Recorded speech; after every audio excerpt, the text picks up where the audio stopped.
In November of 2023, the EPA announced a proposal that would remove lead pipes from America's drinking water infrastructure over the next decade, except in places where meeting that deadline would be impossible, like Chicago, which has more lead service pipes than any other city in the country.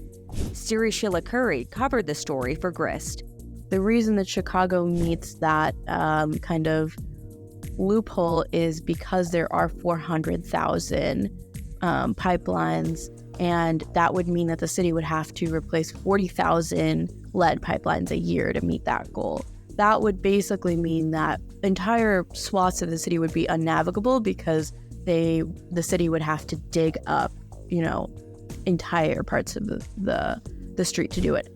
The EPA exception would require Chicago and other cities and towns in a similar position to remove 10,000 pipes a year until all of the lead is removed.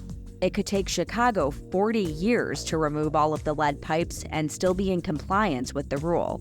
There's a real catch-22 between the very expensive, timely process of replacing lead pipes and people who are living with lead. Another roadblock comes down to funding.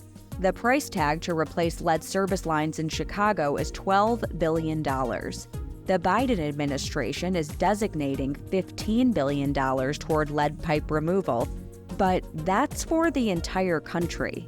I think the city is trying to do the best it can with the resources it has, but it really needs more, especially if it's going to help people who might not even know that they have lead in their water. So what can Chicagoans concerned about lead do in the meantime? Siri says there are a couple of options, including free water tests provided by the city. We'll send you a kit. It'll tell you exactly how to take a water sample, and then you'll send it back to a lab and they'll send you the results. And then actually, if your results come back positive and if you qualify, you can get your lead service line replaced free of charge. But it can sometimes take months.